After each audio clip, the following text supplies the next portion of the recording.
Vamos dar início a um novo assunto. Vamos trabalhar hoje a ondulatória, começar com os fenômenos ondulatórios, as definições importantes, tá? E alguns autores vão chamar isso, né? Vão abrir, alguns autores de livro, seu capítulo com título Ondas, ok? Sem problema nenhum. Alguns conceitos importantes para nós abrirmos o nosso trabalho. Dentro do que nós vamos estudar de ondas, nós precisamos estudar a onda como um fenômeno periódico, algo que se repete o tempo inteiro. Legal? Para isso, nós temos dois conceitos importantes: o conceito de período e o conceito de frequência. O período simbolizado pela letra T maiúsculo vai ser o tempo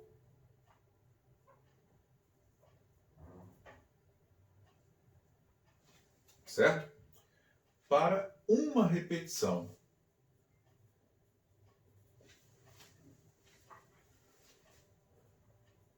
Seja qual for. Legal? E a frequência simbolizada pela letra F minúscula vai ser para nós o número de repetições pelo intervalo de tempo. Tudo bem? Aqui no meu sistema internacional, segundos. Aqui no meu sistema internacional, 1 sobre segundo. Tranquilo? 1 sobre segundo, você já viu isso lá no movimento circular uniforme, já viu também no movimento harmônico simples, é o Hertz. Legal? Vamos pegar um movimento repetitivo para nós começarmos esse nosso bate-papo bem simplificado. Vamos trabalhar o pêndulo simples. Teto, por exemplo, um barbante preso ao teto, um corpo que você segura, uma bolinha, levantei essa bolinha, vamos desprezar a resistência do ar, para ser um sistema aqui bem fácil de ser compreendido. A bolinha está na posição número 1, eu solto essa bolinha, ela desce esse trecho aqui, depois ela sobe esse trecho aqui, chega na posição, quando descer esse primeiro trecho, posição 2, depois ela alcança a posição 3, volta para a posição 2 e volta para a posição 1. O tempo de uma repetição é o tempo equivalente a bolinha sair da posição 1, posição 2, posição 3, voltar para a posição 2 e voltar para a posição 1. Então, uma repetição completa é ida e volta. Ok? Ida e volta. Esse é o tempo de uma repetição completa. E aí nós vamos fazer uma analogia com o movimento circular. Tá? E falarmos, por exemplo, aqui para ficar fácil a nossa compreensão, em uma volta inteira comparativa, e vamos trabalhar isso com as nossas medidas de ângulos em graus, para ficar fácil por enquanto. Então a bolinha está aqui, é como se estivesse numa posição equivalente ao 0 grau. Quando ela desce aqui, ela percorreu 1/4 do movimento, equivalente a 90 graus no meu círculo.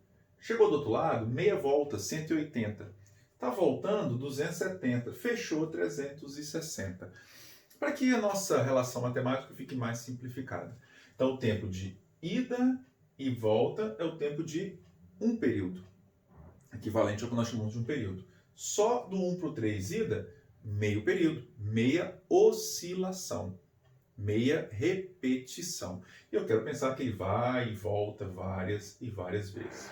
Legal? Essa posição 2 aqui, nós vamos chamar de posição de equilíbrio. Legal? Quando eu puxo a minha bolinha aqui para o lado, eu tenho o que nós vamos chamar de amplitude. A partir da minha posição de equilíbrio, o máximo em módulo que eu consigo atingir para um lado, o máximo em módulo que eu consigo atingir para o outro. Então, a minha amplitude é dessa posição de equilíbrio para o lado direito, minha amplitude, outra amplitude, daqui para cá. Então, outra amplitude. Não tenho amplitude, é errado eu fazer a medida daqui do número 1 até o número 3, chamar isso tudo de amplitude. Amplitude é só a partir da posição de equilíbrio para o lado direito, amplitude do lado da posição de equilíbrio para o lado esquerdo. Posso chamar isso aqui de mais A, posso chamar isso aqui de menos A se eu quiser, mas em módulo A e A. São dois conceitos importantes. Período e frequência estão intimamente ligados. Nós já temos uma relação matemática entre período e frequência que você já conhece. A frequência é o quê? O inverso do período, ou o contrário, legal? E o conceito de amplitude, certo? Esses conceitos vão ser levados para o nosso estudo das ondas, o nosso estudo dos fenômenos ondulatórios, legal? Porque nós queremos um elemento repetitivo. Tranquilo, galera? Então essa é a nossa parte inicial, para nós passarmos a introdução do que vai ser o nosso fenômeno ondulatório. Ok? Tranquilo? Vamos lá. Vamos lá. Dando continuidade à nossa introdução ondulatória, os princípios básicos, aos conceitos iniciais. Vamos lá, vamos pegar um exemplo aqui. Vamos supor que você tem aqui um aquário de vidro transparente, tá? Onde eu consigo olhar de frente e vejo ele com uma quantidade de água, e água para mim eu vou chamar de um meio físico, tá? Então tá aqui a superfície da água, ok? Eu vou levantar uma pedra de massa m, um objeto, uma esfera de metal, por exemplo, de massa m, a uma determinada altura h. Lá na mecânica nós entendemos que essa pedra de massa m a uma altura h, ela possui uma quantidade de energia potencial gravitacional. Seja meu referencial aqui o nível da água em relação a esse H, seja o chão, se aqui for o chão, até lá em cima, a altura que eu posso escolher de acordo com o meu referencial. Eu quero que você entenda aqui. Eu vou soltar essa pedra. Vamos supor que aqui não tenha resistência do ar. Essa pedra vai caindo por ação da força-peso, e a força-peso vai realizando um trabalho, vai transformando energia potencial gravitacional em energia cinética. Quando essa pedra atingir a superfície da água, ela vai perturbar esse meio físico que estava aqui em equilíbrio, vamos usar esse termo, certo? E essa perturbação desse meio físico vai fazer com que nós comecemos a entender o que é o fenômeno ondulatório. Por exemplo, essa pedra vai transferir uma parte da energia que ela possui para o meu meio físico água. Se nós olharmos de cima a superfície da água, uma visão, vamos chamar de visão frontal, se eu estivesse aqui em cima olhando ali cair, numa visão frontal, vamos chamar assim, e essa pedra caísse, o que nós veríamos? Onde ela tocou e, na sequência, um círculo crescendo, aumentando o seu raio, a partir do ponto onde a pedra caiu. Legal? Essa é a ideia. Se eu tivesse uma torneira aberta, pingando gotas a cada 1 segundo, cada gota da torneira, a cada 1 segundo, tocou aqui, quando a primeira gota tocar, quando a segunda gota atingiu o mesmo ponto, a primeira gota já formou aquela perturbação que vai se propagando e assim por diante, como aparece na fotografia. Ok? Essa é a ideia já de um movimento repetitivo. Quando eu penso numa pedra só, eu estou buscando a definição. Legal? Se eu olhasse de lado, ou seja, olhando aqui através do vidro, numa visão lateral, vamos usar esse termo, uma visão lateral, o que eu veria? Essa superfície da água se mexendo, formando tanto para um lado quanto para o outro. Uma perturbação na camada de água que vai subir e vai descer. E a isso nós vamos dar o nome de onda. Então, o que vai acontecer? Essa superfície da água vai ser perturbada, ela vai subir e vai descer, ela vai transportar essa energia ao longo do meio físico. Essa energia vai ser transportada ao longo do meio físico. Então, o que está acontecendo? Esse meio físico em equilíbrio, ele vai receber uma quantidade de energia por conta de uma perturbação, então ele foi perturbado, e ele vai propagar essa energia, tudo bem? Sem transportar matéria. O que eu quero dizer com isso? Se aqui eu tivesse, por exemplo, um objeto boiando, similar, por exemplo, a um pedaço de isopor, similar a uma rolha de uma garrafa, tá? Quando aquela perturbação passar por esse objeto vai subir, esse objeto vai descer, mas esse objeto que possui massa, após a passagem daquela perturbação, você vai ter o objeto exatamente no mesmo lugar. Então, a onda é um fenômeno físico que transporta energia sem transportar matéria. Isso é muito importante, tá? Então, o fenômeno ondulatório, a onda, transporta energia sem transportar matéria.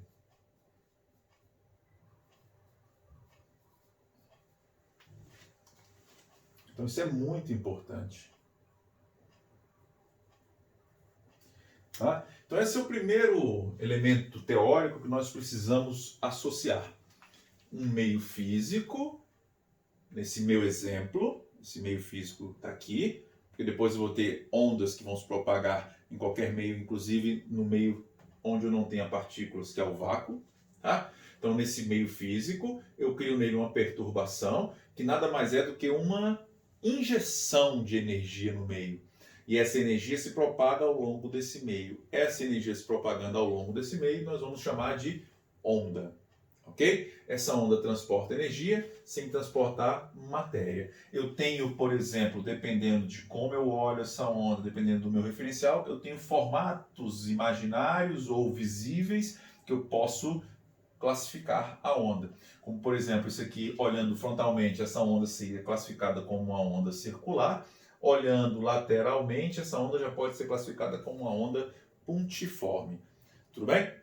Então esse é o primeiro modelo que nós vamos ter que trabalhar. Tá? E essa relação de transporte de energia sem transporte de matéria. Ok, galera? Tudo tranquilo?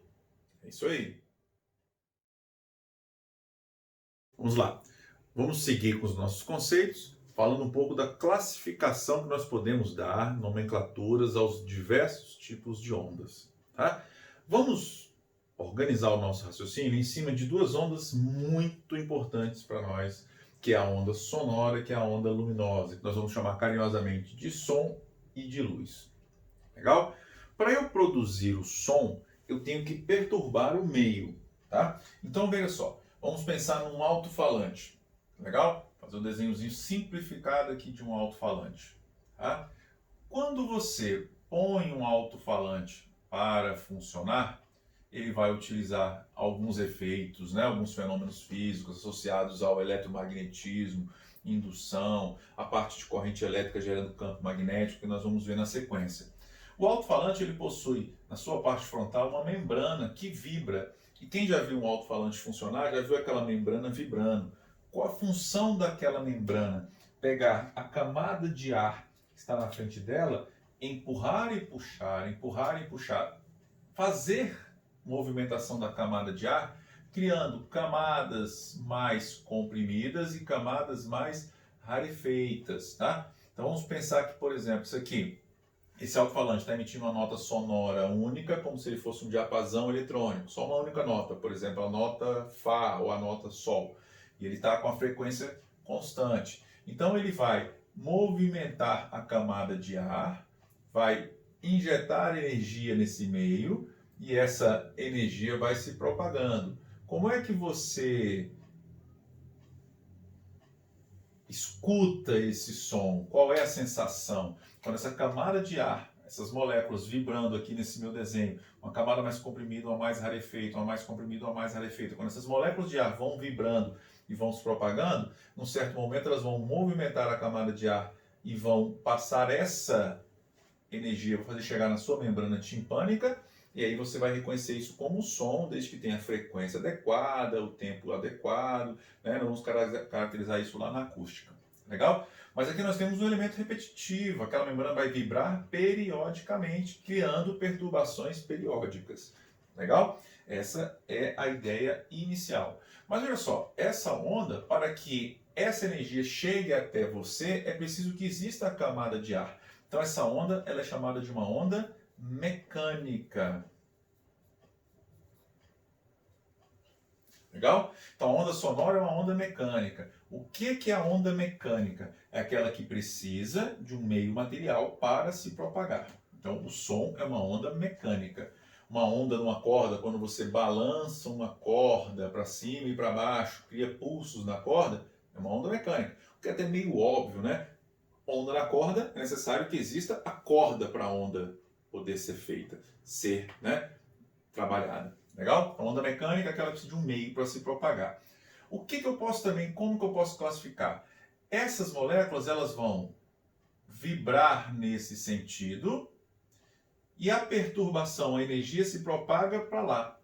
Então eu tenho uma velocidade de propagação da onda e uma velocidade de vibração das minhas partículas.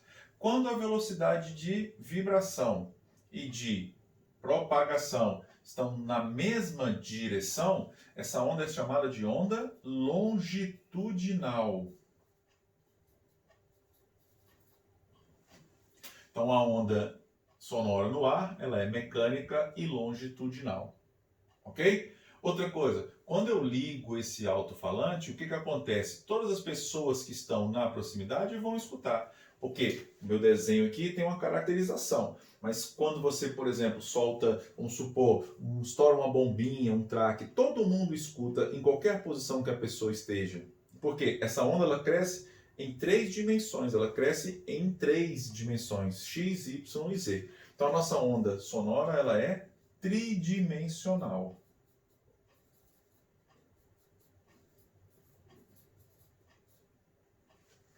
Legal? Então, mecânica, precisa do meio físico para se propagar. Longitudinal, a direção, né, de vibração, da velocidade de vibração e da velocidade de propagação são idênticas, tá certo? E tridimensional, ela se propaga em todas as direções e todos os sentidos.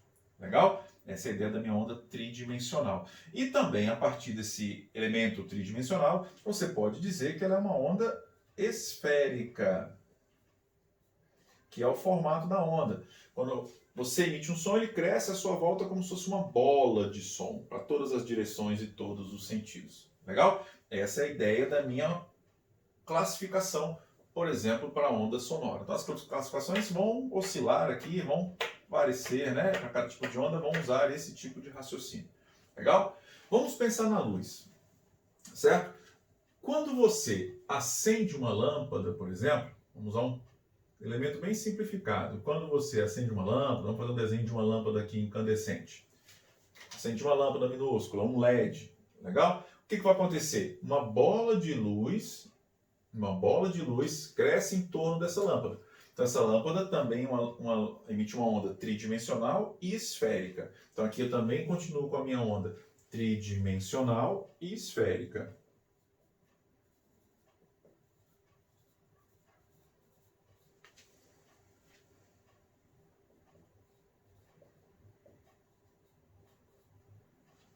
Ok?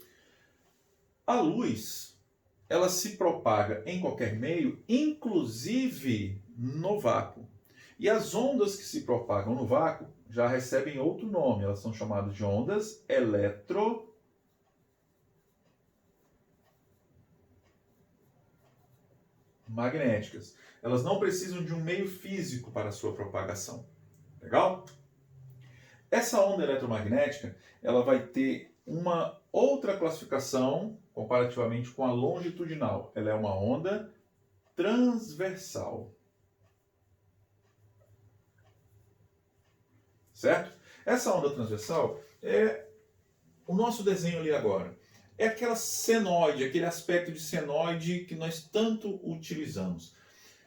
Você não vai ver, enxergar como é que é o desenho da luz, mas esse conceito ele vai aparecer por conta de um tipo de fenômeno pelo qual a luz pode trabalhar, certo? Esse fenômeno nós vamos ver na sequência, quando nós chegarmos nos fenômenos ondulatórios e eu citar esse fenômeno, dizer, olha, por isso que a classificação da luz passa a ser transversal a partir desse experimento no qual esse fenômeno pode ser constatado para a luz. Legal? Então, por enquanto, nós vamos guardar isso daqui. E o que é a onda transversal? É aquela que tem o aspecto, por exemplo, de uma senoide. Imagine que eu balance uma corda para cima e para baixo, então os pontos nessa corda vão subir e descer, enquanto a onda vai para a direita. Então, quando a velocidade de propagação tem um sentido e a de vibração das partículas são perpendiculares. Ó. Legal? Essa é a ideia de uma onda transversal. Então, as principais classificações oscilam em relação a isso: mecânica ou eletromagnética, longitudinal ou transversal, tridimensional, aqui também tridimensional, mas tridimensional, bidimensional ou unidimensional. Aí vão exemplos mais, assim, menos usuais, tá? Esférica, plana, também menos usuais, ou circulares, que é aquela gotinha de água, de um pingo de água, ou a pedra que caiu na água, você vê aquele círculo crescendo em cima da água, aquilo é uma onda circular. Ou ondas retas, tá? Quando você pega uma régua, bate na superfície de um aquário e vê aquelas ondas com o formato da régua, muito utilizado em laboratórios de física, com cubas de ondas, com exercícios em que você trata a ideia da reflexão e da refração de ondas, como vai aparecer aqui agora na sequência. Ali seria a ideia de ondas retas. Tudo bem? Mas essas ondas retas, bidimensionais, tridimensionais, circulares, elas existem basicamente para muitos exercícios, tá? Mas quando nós falamos das principais, do som e da luz, essa é a nossa classificação primeira. Tudo bem? Tranquilo, galera? Vamos lá. Vou apagar. Na sequência, vamos dar continuidade à nossa introdução. É isso aí, vamos dar continuidade. Nós vamos falar agora de um tema, um tópico muito importante para que nós possamos começar a criar modelos matemáticos que facilitem a nossa compreensão de todo o fenômeno ondulatório, tá? Inclusive do fenômeno ondulatório associado à luz, que é o que nós estudamos em óptica geométrica, lá na reflexão, na refração e assim sucessivamente. Então vamos lá, vamos pensar da seguinte maneira. Nós temos, por exemplo, olha lá na figura, o nosso Sol e a nossa Terra. Há uma distância razoavelmente grande, em que, por exemplo, o Sol, ao emitir energia, nós trabalhamos essa energia com um formato imaginário, com uma velocidade, certo? Essas perturbações, essa energia emitida pelo Sol, viaja com a velocidade de aproximadamente 300 mil quilômetros por segundo e demora o equivalente a quase 8,2 minutos para chegar até a Terra. Então, o ΔS entre o Sol e a Terra é algo bem grande, tá? Então, imaginar que o Sol emitiu uma onda. E a onda que o Sol emitiu, vamos trabalhar com a nossa onda de luz para ficar fácil o nosso raciocínio, é uma onda esférica tridimensional. Como se eu pudesse imaginar mais ou menos assim. Vamos supor que eu clico aqui e acabo de ligar o Sol. Então ele emite uma bola de luz que vai crescendo em todas as direções e todos os sentidos. É uma onda esférica, em forma de esfera, que vai crescendo em torno do Sol, e tridimensional.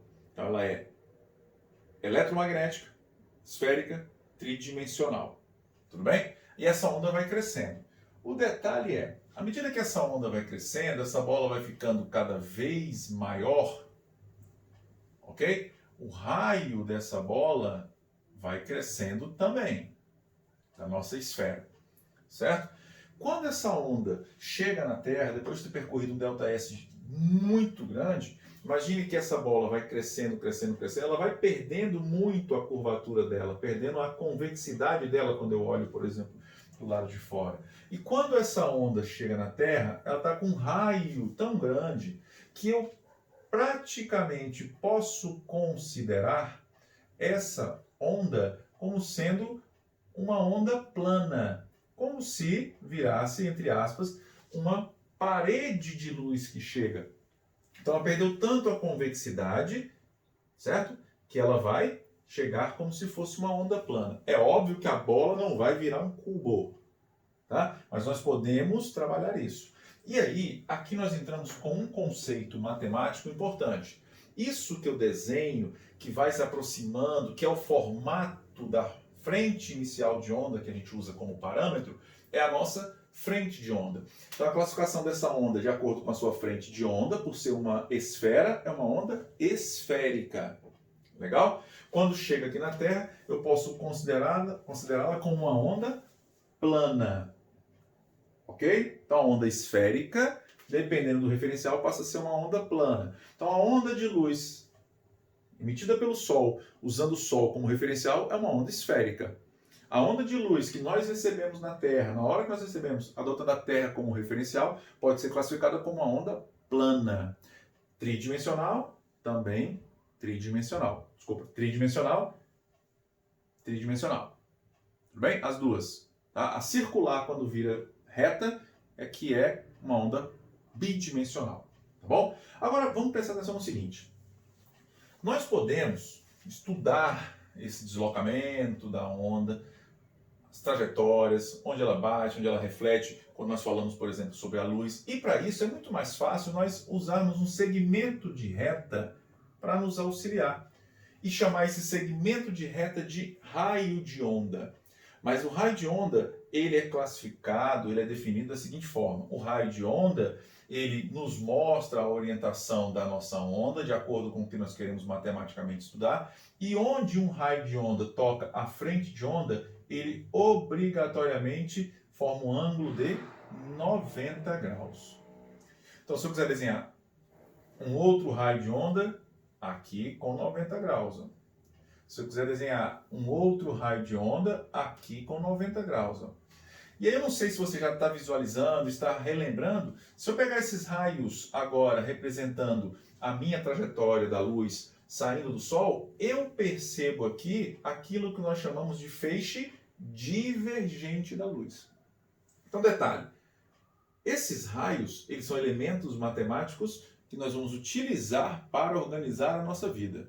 Tá? Na prática, né, eles estão aqui, são teóricos, mas o que existe é a frente de onda. Legal?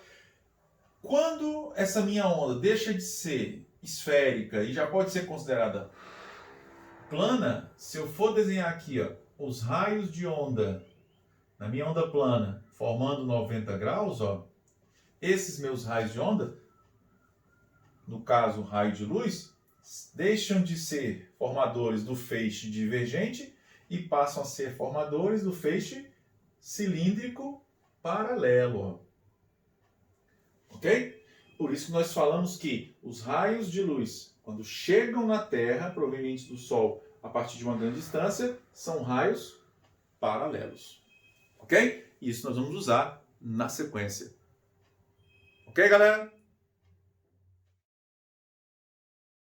Vamos lá, galera. Agora nós começamos a estudar o modelo matemático que vai ser aplicado aqui.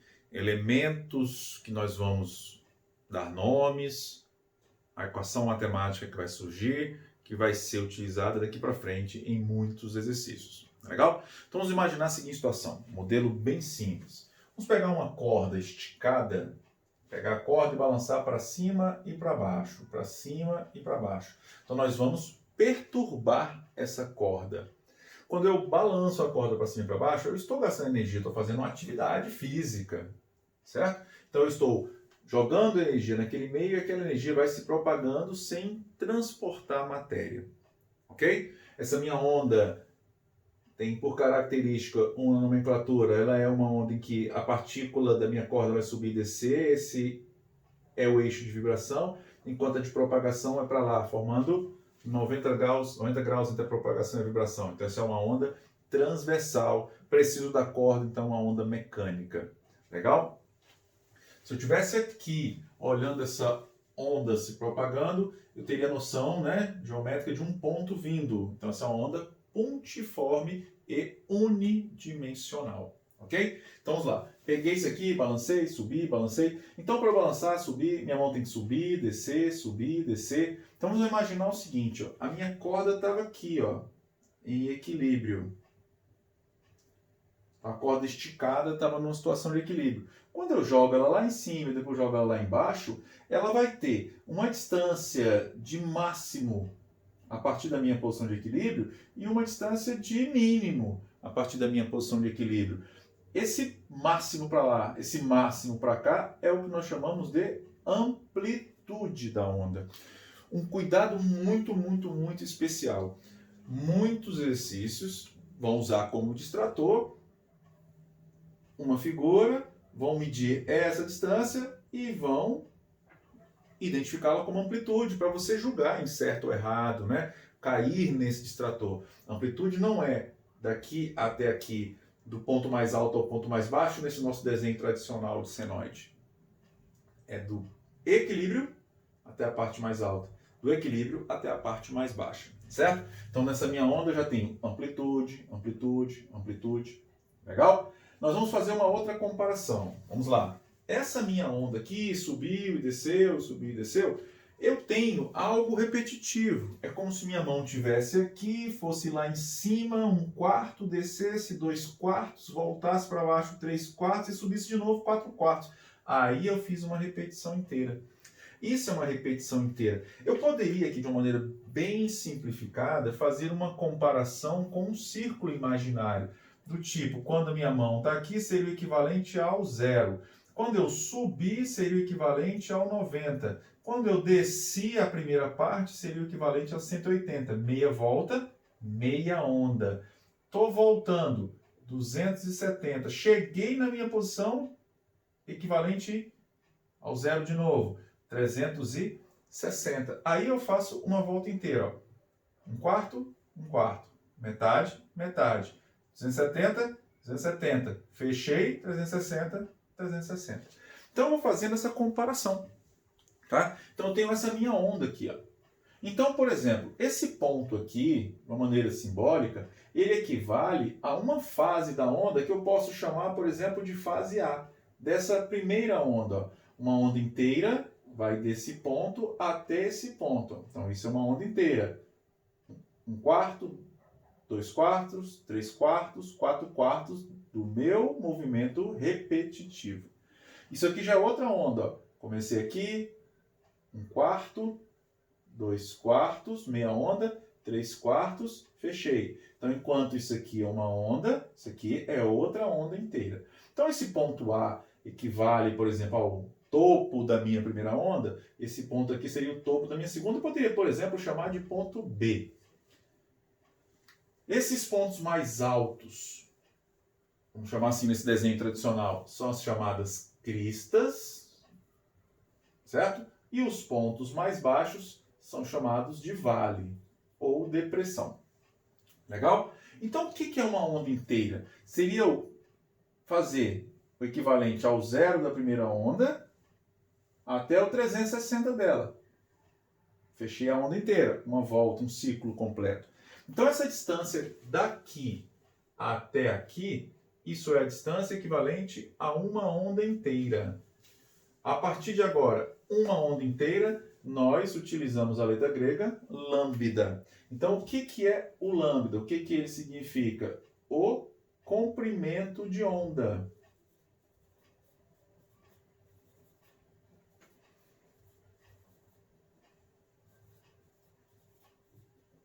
E o que é esse comprimento de onda? É uma medida entre dois pontos que me dão a noção de uma repetição completa. Legal? Agora, por exemplo, esse ponto seria o 0 da primeira onda. Esse ponto da segunda onda é o 0 da segunda. Esse cara aqui, esse ponto A, seria, por exemplo, o equivalente a 1/4 de onda da primeira e aqui 1/4 de onda. Esses dois pontos A e B, a distância entre eles é exatamente igual à distância entre esses outros dois. Então aqui eu tenho uma medida de onda inteira. Então nós falamos que esse ponto A e esse ponto B estão em concordância de fase. É muito comum você usar o lambda como definição, como sendo a distância entre duas cristas, ou a distância entre dois vales. Isso aqui também é uma onda inteira, certo?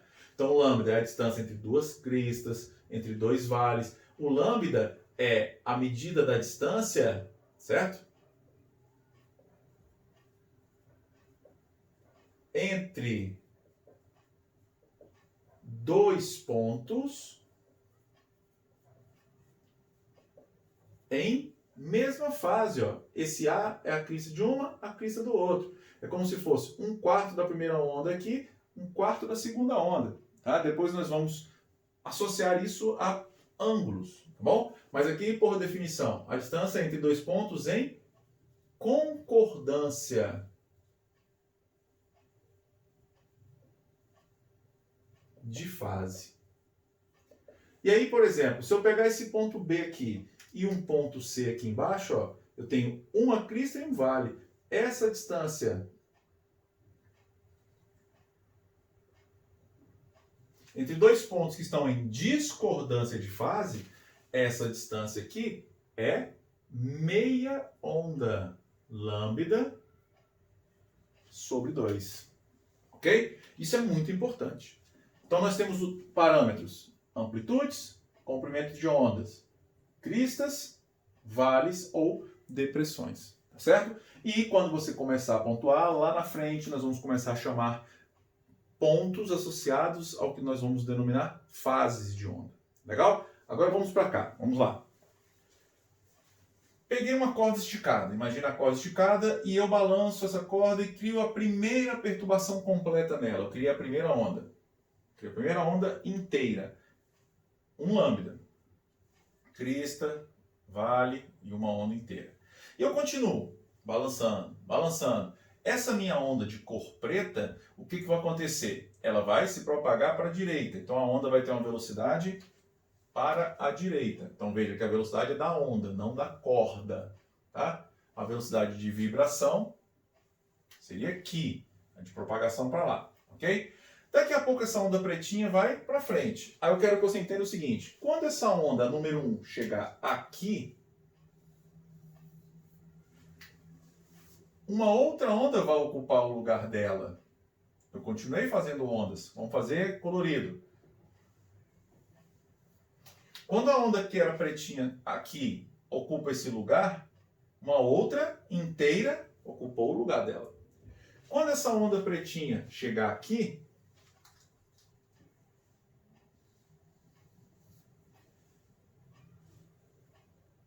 a azul ocupou o lugar dela. E uma outra foi criada e ocupou o lugar da azul. Vamos chamar de vermelho aqui. Certo? Então eu quero que você entenda o seguinte. Vamos marcar esse ponto aqui na onda. Ele foi embora. No começo, aquele ponto estava aqui, ó. Quando esse ponto, vou chamar esse ponto aqui de número 1. Ele estava aqui. Quando ele chegou lá, ele viajou esse ΔS aqui, ó. E gastou para isso um intervalo de tempo. Então aquele ponto tem uma velocidade. Qual a velocidade daquele ponto? ΔS sobre ΔT. Nesse meu desenho daqui até aqui, ele andou 1 lambda, 2 lambdas. Então a minha velocidade aqui vai ser 2 lambda. É o ΔS do ponto número 1. Mas para aquele ponto que estava aqui, quando o ponto estava aqui, a onda preta estava aqui, certo? A onda preta inteira, porque o ponto é a parte, né, inicial da minha onda, no meu modelinho aqui, legal? A minha onda estava aqui. Para essa onda sair daqui e chegar aqui, o tempo foi o tempo necessário para criar a vermelha e a azul, na sequência, né? Criar a azul, depois criar a vermelha. Então, o tempo foi o tempo para criar duas ondas inteiras. Isso é 2 vezes o período, porque o período é o tempo para uma repetição, para a criação de uma onda. Se eu simplificar isso aqui, o que é frequência? Nós já conhecemos, é 1 sobre o período. 1 sobre o período, que se eu multiplicar por 1 não altera nada.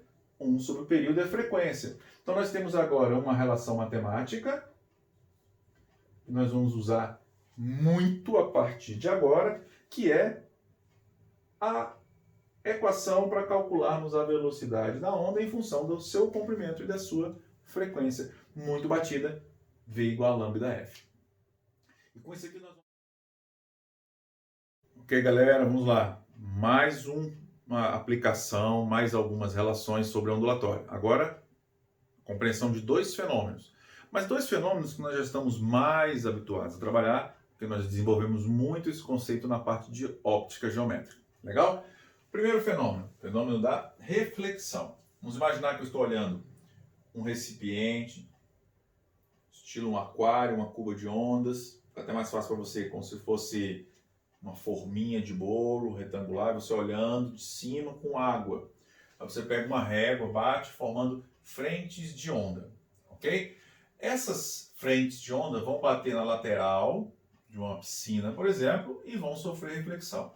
Então, o que caracteriza a reflexão? A propagação da onda em um meio, a incidência numa superfície e essa onda continuar nesse meio, mantendo sua velocidade, sua frequência, né? E perceber que ela percebe no meio, continua no meio número 1.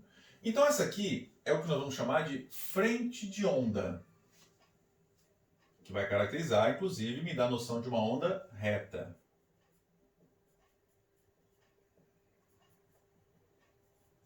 Para facilitar a nossa vida, ver como é que ela bate, como é que ela volta, aplicar as leis, nós vamos aqui, no lugar da frente de onda, desenhar, trabalhar na prática o raio de onda. E esse raio de onda faz o papel, para mim, como se fosse o raio de luz, que é a ideia geométrica, tá? Tomando todos os cuidados, esse raio de onda, em todos os pontos que ele encontra uma frente de onda, ele tem que ser perpendicular. Esse raio de onda toca esse ponto, e se eu estou analisando a minha reflexão, essas frentes de onda vão bater na superfície e vão voltar para o meio número 1, não vão para o meio número 2, ok? Para eu trabalhar isso com tranquilidade, eu faço o quê? Eu desenho o meu raio de onda refletido. E, depois de desenhado o raio de onda refletido, se necessário for, para entender a configuração, eu faço as minhas frentes de onda. Certo? Então, o que está acontecendo aqui? As minhas frentes de onda vêm aqui como se fosse esse pincel, batem nessa superfície e são refletidas. Agora, um detalhe importante. Olha bem para esse ponto aqui e olha para esse outro aqui. Vamos chamar esse ponto de A e vamos chamar esse ponto de B. Esse ponto bate primeiro, esse ponto é refletido, ele vem para cá, ó. Esse ponto bate depois e ele vem para cá. Então, esse ponto aqui passa a ser o ponto A pós-reflexão, esse aqui passa a ser o ponto B pós-reflexão. Então, esse ponto aqui, ó, ele vai percorrer esse ΔS, enquanto ele percorrer esse ΔS, o B com a mesma velocidade, por pertencer à mesma frente de onda, está aqui, ó. Então, enquanto o ponto A já está incidindo na superfície, o B ainda está longe da incidência. Então, às vezes é comum, nada demais, tá? Os exercícios pedem para você fazer desenhos instante a instante. Ó, no tempo 1, no tempo 2, no tempo 3, faça o desenho do que está acontecendo passo a passo, como se fosse um storyboard do exercício. E às vezes você tem que participar disso daí, tá? Então, essa é a minha reflexão. Tranquilo? Agora, e se essa onda passasse para esse outro meio? E aqui essa onda tivesse uma velocidade que eu vou chamar de V1. E aqui ela passasse a ter uma velocidade V2. Então ela passa a ter o que nós chamamos de refração. Para entender melhor a refração, bem como a reflexão, é muito importante nós desenharmos aquela nossa reta imaginária, chamada de reta normal. E esse aqui passa a ser o ângulo de incidência, e esse aqui passa a ser o ângulo de reflexão. E continua com as leis da reflexão. Para a reflexão, o ângulo de incidência I é exatamente igual ao ângulo de incidência R. Ok? E se esse raio, no lugar de passar por uma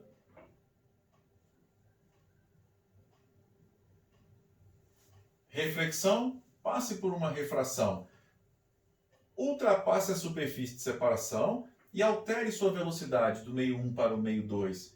Então, ocorrerá um desvio desse raio, podendo aproximar-se da normal ou afastar-se da normal. Se for a luz, eu vou perceber isso a partir da observação dos meios, né? Dos índices de refração de cada um dos meios. Se a velocidade aumenta ou se a velocidade diminui, certo? Vamos supor que aqui esse raio de luz aproxime-se da reta normal e passe a ter essa trajetória. Então eu venho aqui nele e desenho as minhas frentes, sempre perpendiculares. Ok? Então, essa minha frente de onda vem aqui, bateu, refletiu. Essa minha frente de onda agora, num segundo fenômeno, vem aqui, bateu, refratou. Se aproximar da normal ou se afastar da normal, a partir daí eu vou observar se aconteceu aumento ou diminuição da velocidade, o que nós já vimos também na parte de luz, né? Na parte de ótica. Legal? E se eu tenho a refração, vamos relembrar. Para a minha refração, o meu modelo matemático é a aplicação da lei de Snell. Legal? Onde eu vou trabalhar? Seno de I sobre seno de R, seno do ângulo de incidência sobre o ângulo de refração, é igual a V1 sobre V2, que é igual a lambda 1 sobre lambda 2. Ok? Tudo bem? MV, cadê o índice de refração? Aonde que você coloca o índice de refração aqui? Nós associamos o índice de refração quando o nosso exercício é específico para luz. Normalmente esse é um conceito aplicado à parte de óptica geométrica. Se o fenômeno é ondulatório, seja para o som, seja para qualquer tipo de onda, eu vou trabalhar os elementos principais, que são velocidade e comprimento. Legal? Importantíssimo, vamos lá. Tanto na reflexão quanto na refração, não ocorre alteração da frequência. A frequência é uma característica da fonte de onda. Então, imagine que você aqui está criando ondas, criando uma onda por segundo, uma onda por segundo, uma onda por segundo, batendo na superfície da água. O que vai acontecer com a onda, seja refletida ou seja refratada, não vai alterar a sua batida, a sua periodicidade, a sua frequência. Tá? Então, tanto na reflexão quanto na refração, a frequência não é alterada. Certo? Então, no fenômeno da reflexão e da refração, a frequência não é alterada. Ok? Então, se vai ocorrer uma alteração da velocidade, vai ocorrer uma alteração no comprimento de onda. Legal? Esses dois elementos aqui, velocidade e comprimento, é o que você já viu na equação da ondulatória, né? O nosso elemento principal dentro do nosso modelo matemático. Nós já percebemos, né? Já aprendemos. A velocidade de uma onda é a medida do seu comprimento vezes a sua frequência. Então, se a minha frequência não vai ser alterada, vai permanecer constante, V e lambda vão ser diretamente proporcionais. Legal? Tudo tranquilo? É isso aí, galera.